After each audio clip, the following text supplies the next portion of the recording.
Good day, I'm Del Mundo Japet and I'm the project manager, and I'm here to present our study about assessment of the Barangay Service Coordination System or BSCS for enhancing communication service in Cabuyao City.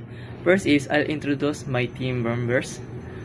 For my business analysis, for our business analysis, Arguelos Nicole and Garnica Raymar. And in our database specialist, Fobadora Elmer and Shander Bitong. For our software developer, Navarro Cyril, Cristobal Stephen, and Humbert Paigma. And our last is the Q&A engineers, Alemania Maye and Lopez Jake. And so, let's go for our introduction.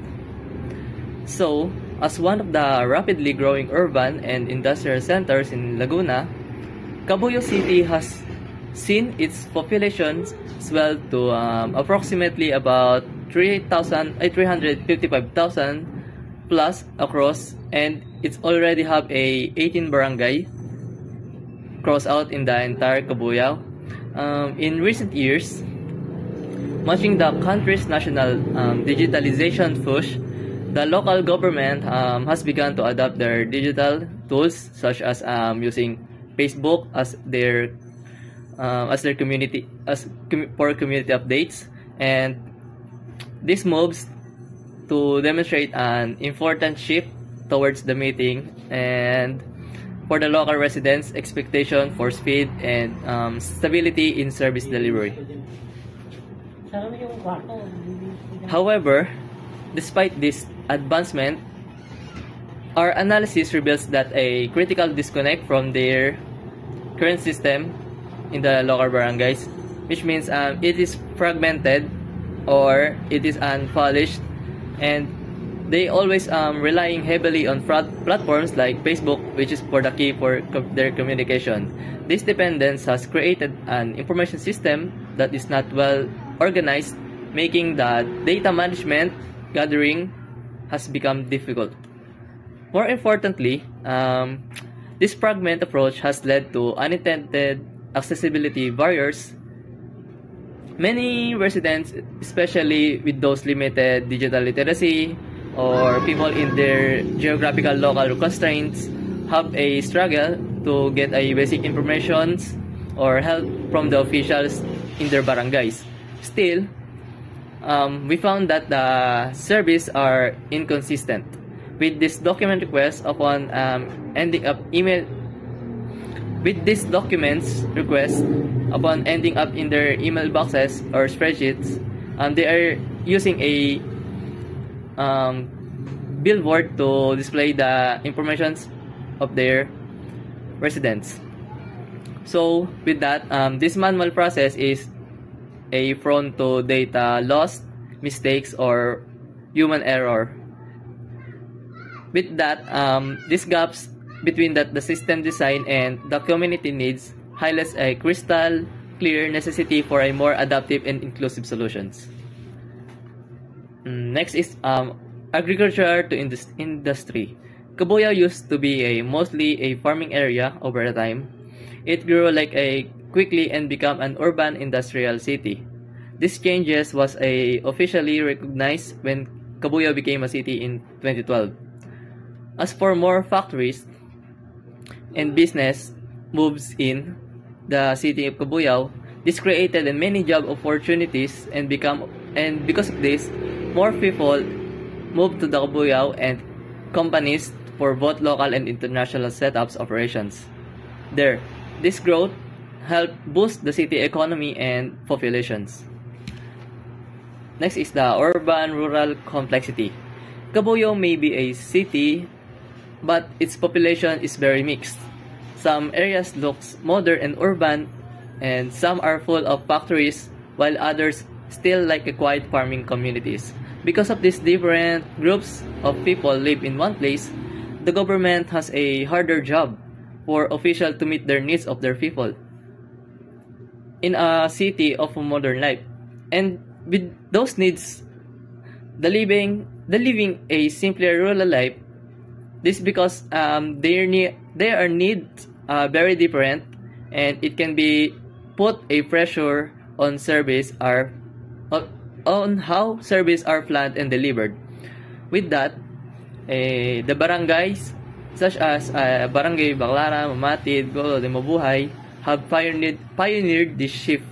So they basically shift from a Facebook to utilize their platforms for their communities. But in the real-time updates, they still lacking. So instead of traditional physical boards that they use, they have a problem with distributing the community announcement for community announcement. So let's move to the limitation of the current methods. Right now, there are ways for barangays to share informations and provide service, but they still have several problems. With this, the information gaps. Even with a new technology, many residents still cannot easily get their important informations or quick help from the barangay office. Next is the chasing trends. Some programs focus more on using whatever is trendy or popular instead of building a stable, long-lasting solutions that actually solve their problems. Next is the service inconsistency. Mostly, people are relying to social media or random platforms that will cause an uneven service. People who are not good with technology are often left behind or confused. And to move the digital pivot, now the community has been adapting to a tech era, which means that the local governments in Kabuya have begun integrating their digital tools into their operations. Like I said, Facebook, and it provides their real-time updates instead of their physical notice boards.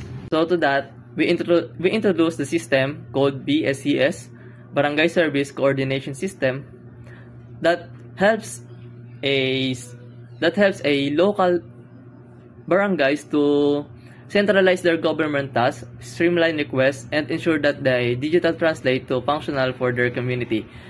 Basically, it will help the barangay to manage their informations about their local residents. Our system objectives is that it aims to move beyond simple updates to a fully integrated service models, and it evaluates the usability and the access of effectiveness of a dedicated system compared to current ad hoc methods. And technical layers approach, it integrates the multiple digital channels into one cohesive framework. And it also provides a efficiency delivery that ensures a service reach all the corners of the community, even a urban and rural, with precise and speed and stability. Lastly is the meeting real needs. It focuses on the actual expectations of local for reliable governance. So basically, our system will be helpful to a local barangay to manage their informations and provide their needs and to view their own personal informations so that they can access their personal informations clearly and with have a trust to the barangays and communities.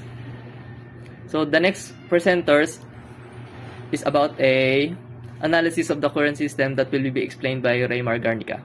Good day and dangal greetings to everyone. I am Raymar Garnica, one of the presenter of Group 1. Today, we are diving into analysis of the current system. Let's define the system boundary. This system encompasses the interaction between residents and the various barangay services.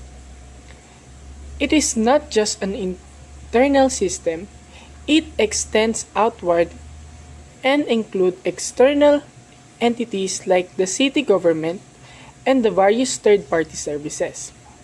This means any solution we consider needs to integrate seamlessly with this border connection.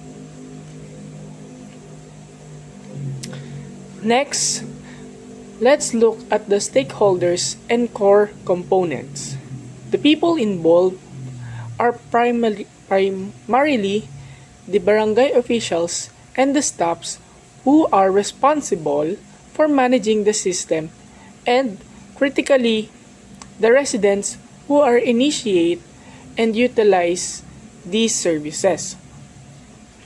The process within this system includes a range of activities like requesting documents, sending emergency alerts, reporting concerns, and sharing important announcements. These are the core functions the system is meant to facilitate, and the technology currently supporting this includes website forms, Facebook page, text, alerts, and various mobile applications. Now let's move on to crucially aspect, the user experience gap. Despite the existing technological components, residents are facing significantly disjoint process. They have to navigate multiple web pages, manually open or upload documents via messaging platforms, and endure long waiting times for updates that often arrives only via SMS. Crucially, there is no automated flow whatsoever. This fragmented system poses a significant challenge, especially given the varying levels of digital literacy among many residents. While the system aims to be tech-forward in its design, there's a clear and significant gap between this design intent and the community actual need for an easy-to-use adaptive solution. This gap is what we aim to address. Greetings, I'm Nicolas Arguelles and I'm the presenter of Analysis of the Current System Model. So in the use case diagram, we can see that the current system is not connected. So it uses Facebook, emails, and other different websites. The use case diagram show 4 main users such as resident, barangay staff, government, and third parties. So these users use different systems that do not talk to each other or not connected, that it can cause confusion and slow services. For example, a resident may send requests through Facebook, but the barangay staff must write it down manually in their own record book. This makes the process slow, complicated, and full of errors. So everyone is using different tools and nothing is connected in one database or one system. So when we look at the data flow diagrams or DFDs, we can see exactly where the problem is. At the highest level, the level 0, the system is not one system at all. It uses many small systems working alone, like when residents make online requests, it goes into email inbox or spreadsheet, not in shared barangay databases. So staff must copy this information and input it into manually into their logbooks or their system. So it causes delays, loss of requests, and mistakes.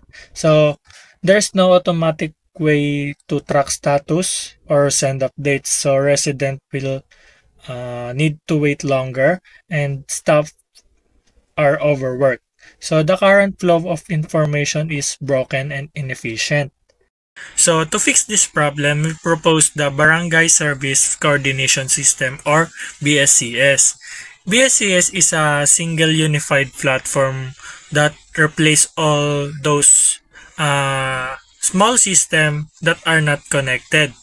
They are separate tools used by many users in our system. So it is a website that works on computers, phones, tablets, or laptops. It also works with SMS or QR codes for those people without smart gadgets. So BSCS is designed especially for Cabuyao City to make service faster and easier for everyone. So whether you are a resident asking for document, a staff member processing a request, or a city official checking reports. Everyone use the same system. This means information moves smoothly without delays or manual copying. Greetings everyone. My name is Jake Aaron Lopez from 3CSD. My tackle is about proposed system requirements, especially our functional requirements. First, let's talk about our primary goal, which is exclusive access. The main objective of the system is simple: to create a platform where all residents can easily access barangay services regardless of how tech-savvy they are. Right now, many people struggle because the system isn't equal. Some residents can use digital tools easily, while others like senior citizens or those without regular internet access face difficulties. So, with this proposed system, we want to remove that unfairness. We're making sure that everyone is served equally. Whether you're a student who's comfortable using app or any elderly resident who may need more assistance. By offering different ways to access the system, we make it more inclusive, more accessible, and more efficient for the whole community. Then next is the functional requirements, or key features that make inclusive access possible. To ensure security while still being flexible, the system provides multiple verification methods so user can choose that work best for them. Here are the three main options. One is SMS OTP. This allows users to verify their account using a one-time password sent to their mobile number. It's fast, simple, and perfect for use rarely on their phones. Second is email verification. This is the standard account creation method for people who regularly use email, especially digital natives like students and professionals. And last is in-person verification. For residents who don't have mobile phones or email, barangay staff can help them create an account manually. This ensures no one gets left behind just because they lack digital access. Together, these three verification options make the system secure, flexible, and accessible to everyone in the community. In summary, this system is designed with inclusive at its core. By offering multiple access points and verification methods, we ensure that every resident, from the tech expert out to the elderly, can efficiently use barangay services. Thank you po. The slide titled Proposed System Requirements, Non-Functional Requirements, delineates the crucial quality attributes and design constraints that the new system must satisfy. These requirements are paramount for ensuring system success, user adoption, and long-term sustainability, as they govern the operational performance and overall quality rather than specific functionalities. Number 1. Performance. This requirement addresses the system's responsiveness and efficiency in executing tasks. Achieving high performance is established as a critical metric for user experience and organizational efficiency. Requirement detail. The system is explicitly required to be engineered for speed. This encompasses rapid processing time for data retrieval, swift execution of core business logic, and most importantly, near instantaneous loading time for all user-facing interfaces, pages, and components. Case study implication. High performance directly influences user satisfaction and adoption rates. If the system's interface are laggy or task takes excessive time to complete, user may revert to existing, albeit fragmented, processes, undermining the investment. Therefore, the architectural design must prioritize optimized database queries, efficient code structure, and potentially leveraging caching mechanism to ensure that all user interactions are seamless and efficient, thereby providing optimal condition for user satisfaction. This metric should be quantitatively defined. Reliability. is the measure of system's ability to operate without failure under specified conditions over a given period. It is a foundational requirement for any critical business application. Requirement detail. The central mandate is that consistent uptime is critical. This means the system must be designed to minimize downtime resisting hardware, software, or network failure. Furthermore, the requirements highlight a key pain point of the current state. Fragmented tools are often online or unresponsive. Case study implication. The new system must address the chronic unreliability of existing tools. This necessitates implementing a robust infrastructure which may include redundancy, error handling mechanism, and a comprehensive monitoring system to proactively detect and mitigate potential outage. The goal is to provide a unified, dependable platform where users can rely on continuous service availability. In the context of the case study, these requirements serve as a key justification for the system replacement, as the current low reliability presents a substantial operational risk and hinders productivity. Scalability defines the system capacity to handle an increasing workload or scope of operation without compromising performance or requiring a complete system redesign. Requirement detail. The slide emphasizes that the system's architecture must be designed to support growth. This growth is anticipated across two primary dimensions: expanding user base, increasing data volumes. Expanding user base, the system must seamlessly accommodate a greater number of simultaneous users. Increasing data volume. The data storage and processing capabilities must be able to handle exponentially growing amount of information. Case study implication.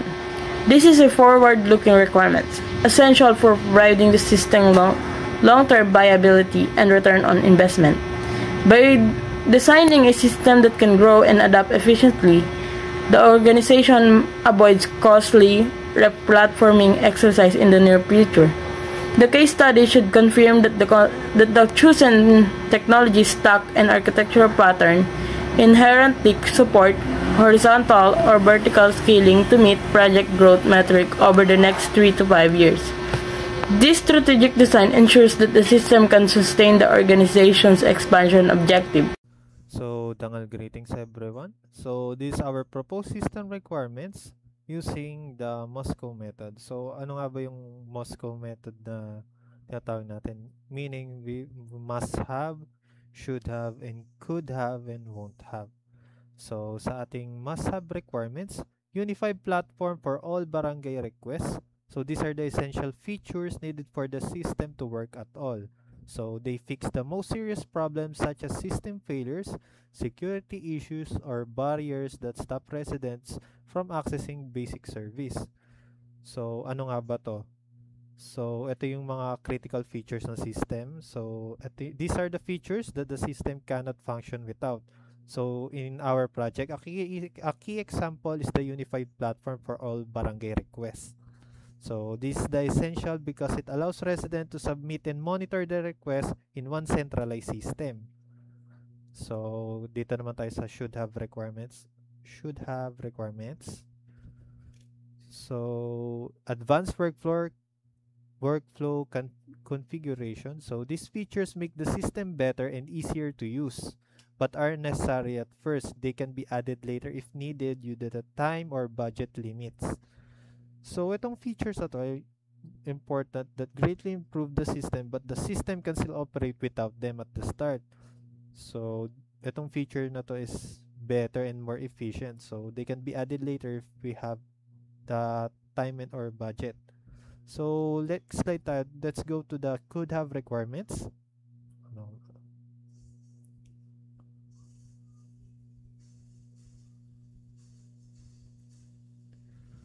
This is the could have requirements. So, household linking. So, these are nice to have improvements that add value but are not crucial. So, they should be considered for future updates after the main system is stable.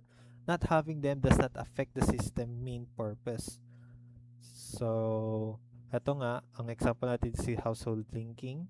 So these features add extra value and convenience, but do not directly affect the core function of the system. So they are planned for future updates once the main system becomes stable. So punta naman tayo sa ating won't have requirements. So full financial transaction process. So these features are outside the current projects, are too difficult to implement now, or are better handled by the other system. So they are intentionally left out to keep the project focuses and to avoid unnecessary delays to timeline. So ito na nga, yung won't have requirements natin is ito nga, example is full financial transaction processing. So itong feature na to ay not either too complex for now, but outside the project scope or better be handled by the other system. So they are intentionally excluded to avoid delays and to keep the project focused. So overall, using the Moscow method help us clearly identify which features are essential, important, or optional and excluded, allowing us to manage time, budget, and developing priorities more effectively. So that's all for my presentation for now, and thank you. So, we have here our Barangay Service Coordination System, BSCS, which is our model. So, proposed system design and solution design model. So, we have here the residents, barangay staff, barangay official, city government system, and third-party services. So, we have create account in our residents, which they must be created before using our BSCS because it is mandatory. And we have also login or authenticate and submit document request. And in barangay staff, we have respond to concern, scan QR for services, and access announcement. And barangay official, yung access announcement should be included, and we have operate.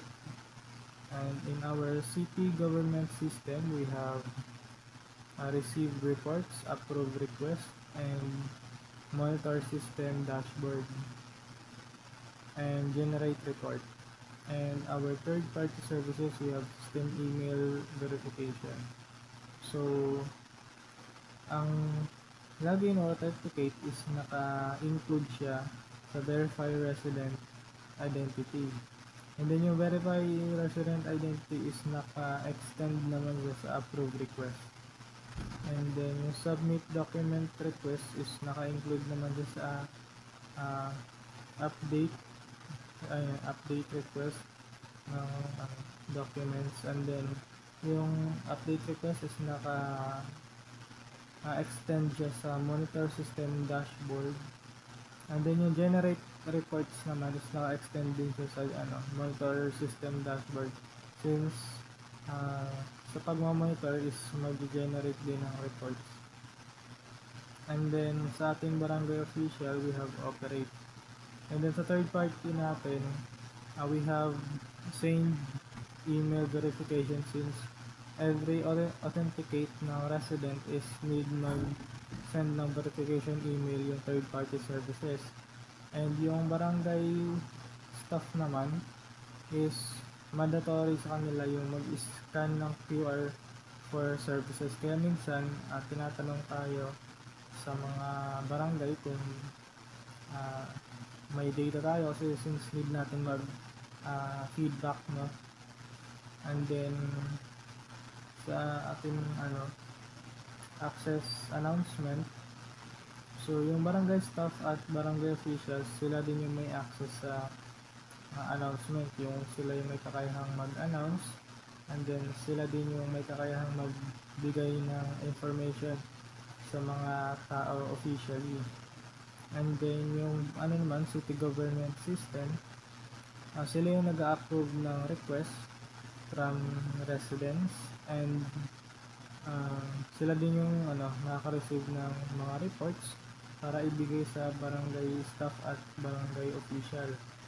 And then, sila din yung generate ng report since every time na may mga request documents, may mga updated request is need nila mag-generate ng reports for the documentation.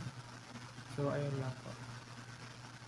Dangal greetings nga po pala sir, I'm Navarro Sailor John V and I will be explaining to you what is the part of me in this slide or in this system. So I will be currently discussing to you what is slide 20 and so this is our proposed system design and solution. Entity relationship diagram or ERD. So basically, barangay management system ang aming napili and database is anchored by table residence. Ngayon, si table residence, parang kunwari, quick analogy lang ta. Sa class, sa isang project, may main, tapos may mga ibang class. Parang siya yung pinaka-main. So, siya yung nagsiserve as puro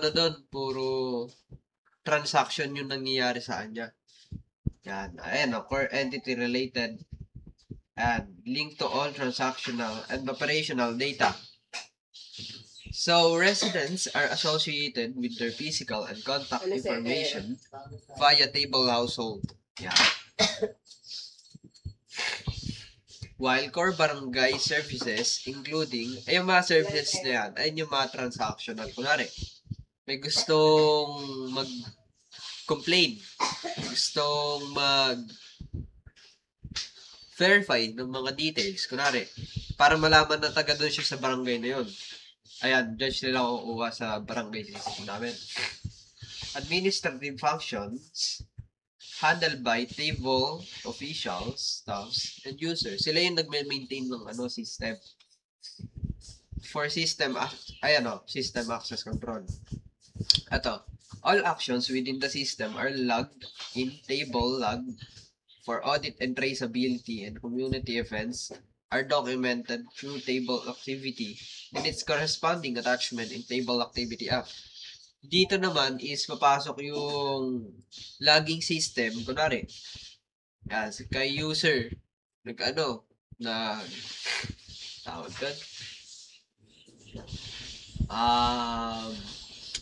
may mga events na nangyari, gaya ng piyesta, mga Pasko, ganon, may mga events, bigayan ng pera, cash assistance, mga ganon. Dito siya mapasok kung ano nangyari sa araw na yon for auditing and log system lang namin yun. So, finally, table zone manages organizational data and credentials for zone leadership, ensuring the entire schema provides a robust and organized data infrastructure for barangay staff. So, basically, ayun yung ERD analysis, yung pinaka-paragraph form niya. Okay, so next naman sa slide number 21 naman. So, sa slide 22, babalik ako. Okay.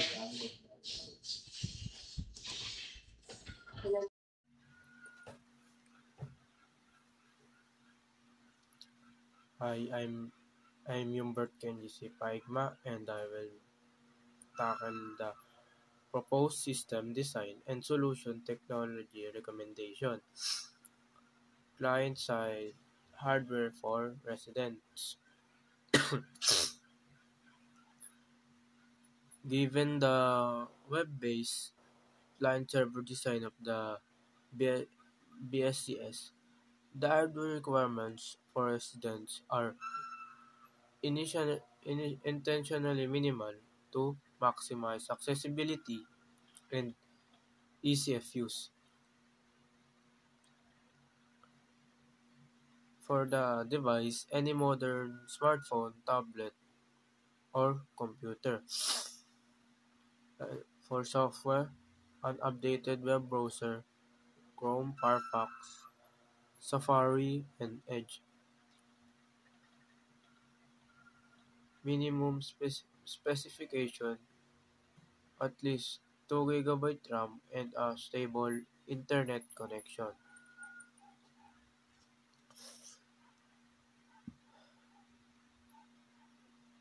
Sabi po dito, the system must design to be as simple and accessible for all residents. Because it's web-based, people don't need to buy expensive devices or install complicated software. And almost any modern smartphone, tablet, or computer that they use every day is enough to access the system. They just need an updated web browser like Chrome, Firefox, Safari, or Edge, which most devices already have. Sabi po dito, yung system po ay dinesenyo para maging simple at madaling ma-access para sa mga residente ng barangay. Dahil ito ay web-based, ang residente ay di na kailangan ng mamahaling mga devices or mga komplikadong software para and lahat ng modern smartphone, tablet, or computer na meron na sila ay pwede na at kaya nang i-access ang system. Kailangan lang nila ng updated web browser like Chrome, Firefox, Safari, or Edge. The goal is to make sure residents can use the system without hassle, so the technical requirements are kept as light as possible. As long as their device has at least 2 GB of RAM and a stable internet connection, we should be able to investigate the system smoothly. Overall, this setup makes sure the system is easy to reach, user-friendly, and convenient for everyone in the community. Yun nga po, ang goal po ng system na to ay magamit ng residente nang walang abala. Kaya po ang technical requirements ay pinababa. And as long as yung device nila ay merong 2 GB of RAM and meron ding stable interconnection, pwede po nila itong magamit ng mabilis at smooth. Kaya overall, ang system ay sinet up para easy to use, ay user-friendly and convenient for the residents in the barangay. That's all. So, this is slide number 22 for Sir Fee, and I will be presenting to you alternatives considered at sa proposed system design and solution namin. Respond to residents. In response to solution for barangay services problem is a web-based digital information system that secures and manages resident records, case records, announcements, and official announcement modular user-friendly platform. So, ayun yung na-design namin dito, parang respond to residents. Parang ito yung pinaka-system na na-develop namin, parang ganun. So, dito naman is modular siya, nahahati sa iba't ibang sector. Parang may announcements, may case records, and official mga list ng mga opisyales ng barangay. Tapos dito, mas secured siya kasi online. Yung niya lang, pangit sa kanya is pagka walang signal o internet mga. Next, sa feasible solution naman dito, Local software programs is spreadsheets for recording and managing services. Parang another option siya. Pero this method might be easy to use at the start, but it creates data that are not fully integrated and less functional. Parang pagka sa spreadsheet kasi, parang alam mo yung parang madami tas magulo. Ganun yung kakalabasan niya pagka sa spreadsheet inilagay. Pero pwede siya. Ayun. So, that's it for slide 22 and slide 23 naman po tayo. Thank you. Greetings, my name is Shander Bitong and I'm going to present the waterfall methodology of our case study for our implementation plan. For the phase 1, we have the literature review. Here, our team research gathered information for some case studies that might be related for management information system. And we tried to find a solution and better improve the solution for our case study. And here, the phase 2 is the team organization. Here, we have each other some roles assigned to them for them to work on and to complete our case study. Okay, then next we have the phase 3, gap and problem identified. Here we identify what the problems are. By reading the research of the case study, we find the problem of the research and we find some solution there and find some gap to better improve the case study solution. That's for our phase 3, gap and problem identify. Here in the phase 4, the source analysis. So here we have the detailed examination and validation of all sources gathered in phase 1. And the new information needed to define. So meaning here we have all of the resources that we needed. And that's all for the phase 4 source analysis. We just see all of our gathered information. Phase 5, introduction. Here in the introduction, we have the drafting of the initial content for project.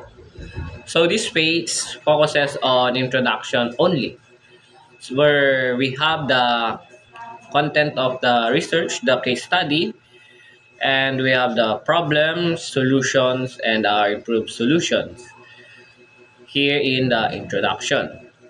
Next is phase 6, analysis of the system. This phase dictates the information of the current system of the project. The process is being studied, how it identifies the current issues, limitation, and user needs. Here, we analyze the needs of the system. So we know what the problems are, what the gaps of the solution, so we can have better solution on the problem itself. Here in the phase 7, elicitation and function. Gathering and offering the detailed requirements for the new improved system.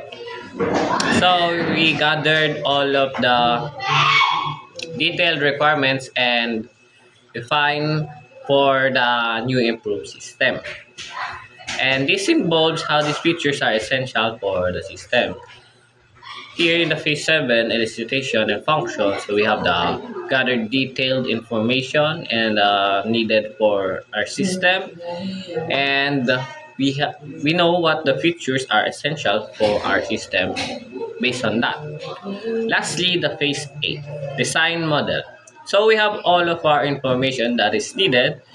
So here in phase 7, using all of that, we design the system, how it works, what it does, and what features it has, and what may come handy for our client. And that's all for my presentation. And last is the implementation plan. The waterfall methodology is adapted for the BSCS or Barangay Service Coordination System. Since waterfall, it follows a step-by-step and linear process. This is where each phase ng aming studies will be completed first before moving to the next phase. This approach will ensure that the system requirements are well-defined, structured, and understood before the development begins. So, in phase 1, the literature review. Our team po is, we started finding a related studies for management information system. And then we gathered studies, identify its solutions, gap, and provide a better solution.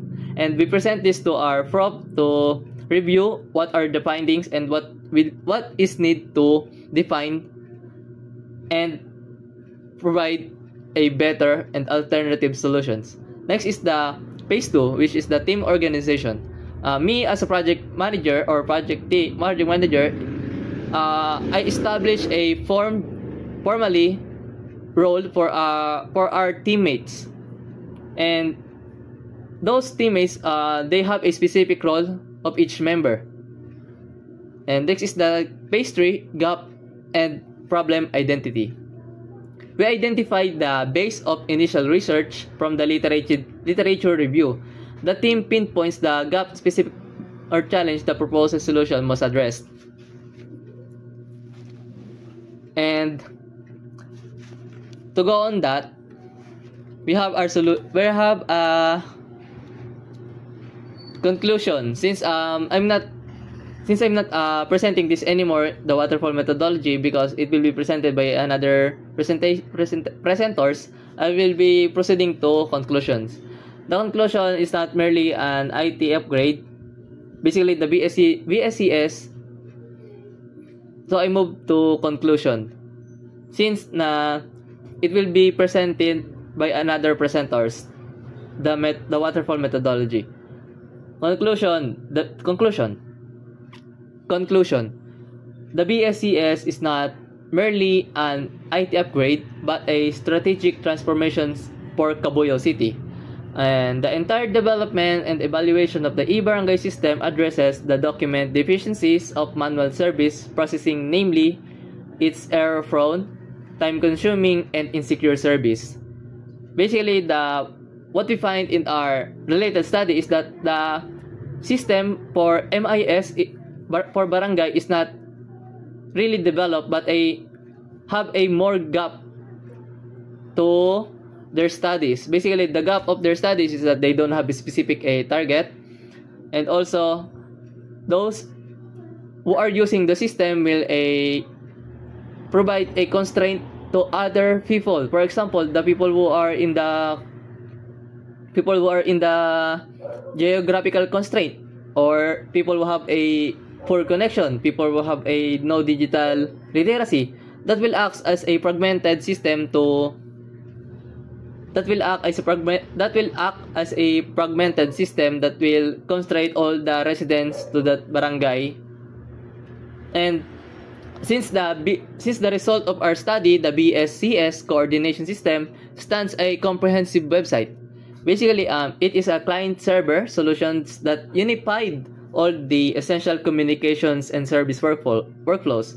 By layering this modern technology, including the accessibility features like SMS and QR codes for the people who don't have a connections, or to those people are in the constraint because of geographical platform, this ensures that all technological capacities, the system will deliver a complete transformations of local service, will deliver also a streamlined, secure, and highly accountable process. And by a relational database structures, this will guarantee the data of the barangay will become a integrity and accurate.